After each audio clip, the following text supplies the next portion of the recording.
السلام علیکم رحمۃ اللہ وبرکاتہ۔ ناظرین کیسے ہیں؟ امید کرتا ہوں خیر و عافیت کے ساتھ ہوں گے۔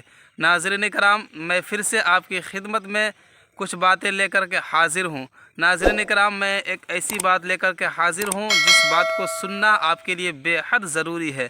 ناظرین کرام، آج کے اس دور میں اگر کوئی عورت بیوہ ہو جاتی ہے، یہ ایک مسئلہ ہے کہ کوئی عورت اگر بیوہ ہو جاتی ہے تو کیا وہ دوسری یا تیسری شادی کر سکتی ہے یا نہیں؟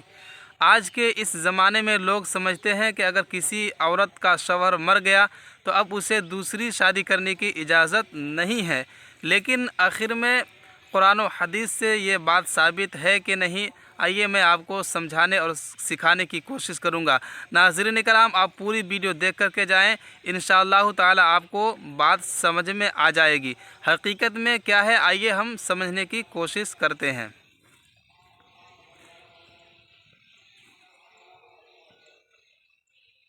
آج کل یہ بھی جہالت اور جاہلیت ہے کہ اگر کوئی عورت بیوہ ہو کر دوسری شادی کا پلان کرے تو عورتیں اس کو تانا دیتی ہے، کیسی بدبخت ہے، کیسی بری ہے، بے حیا ہے، شوہر مر گیا دوسری شادی کی بات کرتی ہے۔ میں کہتا ہوں واللہ اگر بیوہ ہونے کے بعد دوسری شادی کرنا عیب ہوتا تو ماں خدیجۃ الکبریٰ کبھی بھی دوسری شادی نہ فرماتی۔ کوئی عورت ہے ان کے برابر؟ اگر بیوہ ہونے کے بعد دوسری شادی کرنا عیب ہوتا تو حضرت ام المومنین ام سلمہ دوسری شادی نہ فرماتی۔ ام المومنین ام سلمہ کی دوسری شادی ہے، جناب خدیجہ کی دوسری، بلکہ یوں کہہ لے کہ ام المومنین حضرت عائشہ صدیقہ کے علاوہ حضور کی ساری ازواج مطہرات جو حضور کے نکاح میں آئی تھی کوئی بھی کنواری نہ تھی، بس یہ ایک ہی خاتون تھی جن کو کنواری آنے کا شرف ہوا۔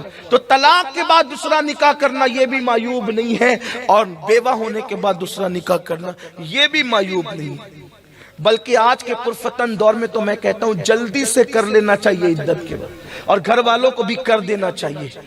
آج کا دور بڑا پرفتن دور ہے، نکاح والی کہلا کر بدنام ہو جانا آسان ہے، بغیر نکاح کے جرائم کا پلندہ بن کر آخرت خراب نہ کرو۔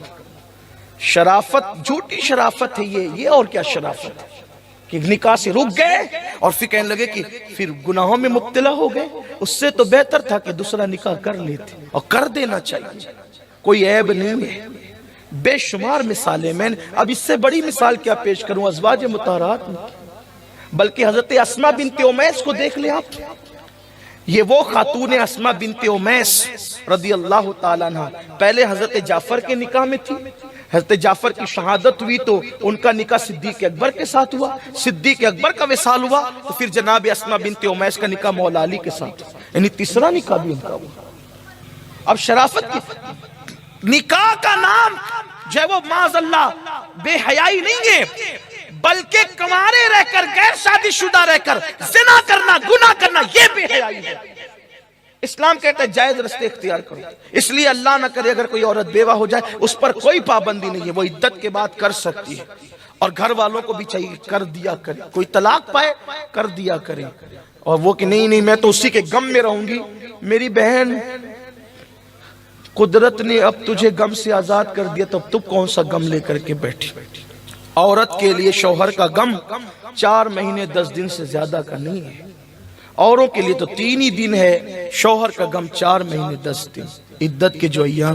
اب غم نہ کر، اب اپنی زندگی بہتر کر لے، ورنہ اللہ نہ کرے کبھی نفس تجھے غلط راستے پہ لے جا سکتے۔ لیکن ہاں، اگر کوئی عورت واقعی نفس پہ کنٹرول کرے اور رکی رہے، اور کبھی اس نیت سے رکی رہے کہ میرے چھوٹے چھوٹے بچے ان کا کیا ہوگا، ان کی خاطر رکی رہے، اور لیکن پاک دامن رہے، پھر نفس پہ کنٹرول بھی اس کا ہو، تو حضور فرماتے ایسی عورت جو بیوہ ہو جائے، چھوٹے بچوں کے مستقبل کے لیے وہ اپنے آپ کو روکے رکھے اور پاک دامن رہے، ایسی عورت کو قیامت کے دن جنت میں محمد الرسول اللہ کا پڑوس نصیب کیا جائے۔ تو ناظرین کرام، امید کرتا ہوں کہ آپ پوری ویڈیو دیکھے ہوں گے۔ انشاءاللہ تعالی اگر آپ پوری ویڈیو دیکھے ہیں تو آپ کو بات بھی سمجھ میں آ گئی ہوگی۔